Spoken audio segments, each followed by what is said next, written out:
Fact of a person as can well be imagined, she looks quite worn out with illness and speaks in the tone of an invalid, have turned to admiring protectiveness. Now he replaces the photographer's stock studio furniture with a symbolic writing desk and instructs Barlow to darken their subject's hair and enlarge her signature dark eyes in order to make her look a little younger and less worn out with illness.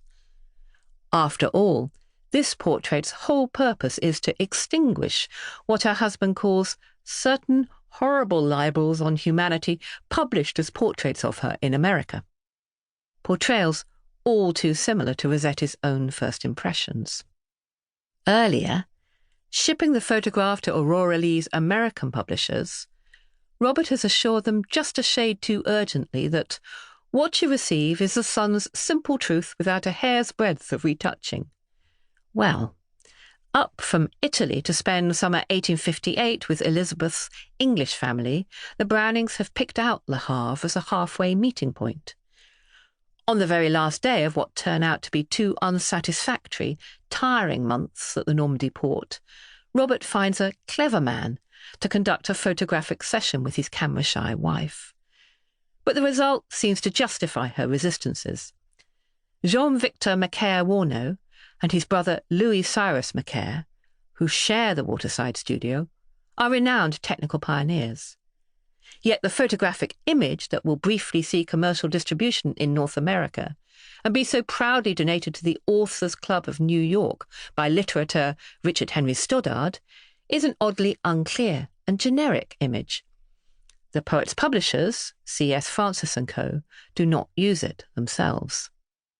Look closer, though, and for all Robert's insistence that there isn't a hair's breadth of retouching, the picture turns out to have been clumsily overpainted. In fact, within 2 sentences, his letter contradicts itself, framing Macaire-Warneau as the artist whose worked-up detail that got lost in making this copy. Yet, with its brushstroke hair, torso straight as a ruler, and expressionless face, this naive rendering is hardly the work of a professional. Who, apart from Robert, who is a keen amateur artist, could have a motive for intervention so strong that it overrules plain sight and common sense like this? We can't be absolutely sure we've caught him red-handed. Though great American photographer Matthew Brady seems to have been authorised to sell prints of the image Francis & Co. received for $3 a pop, it's hard to believe that he would have retouched so clumsily. But what we do know is that, luckily, Robert has kept back an untouched original. It's this version that Barlow and Rossetti use, and we can see a detail of it in copies taken by British photographers Eliot and Fry. In it, the unexpurgated Elizabeth Barrett Browning has a dark shadow of tiredness or pain under her left eye, and the greying of her hair is difficult to assess. But she's every bit as characterful as Rossetti's recreation. This real-life woman has dark eyes and arched dark eyebrows. Her nose is long, so is her upper lip with its sexy overbite. Her face is asymmetric. Cover the right side and the left seems soulful and focused. Cover the left and the right appears amused.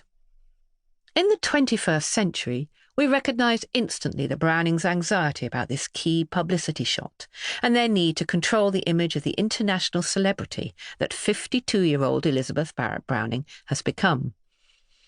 As readers, we like to feel, with Elizabeth's fictional alter ego Aurora Leigh, that this special book stands above my knowledge, draws me up. Yet we also expect a glossy, artfully posed author photo.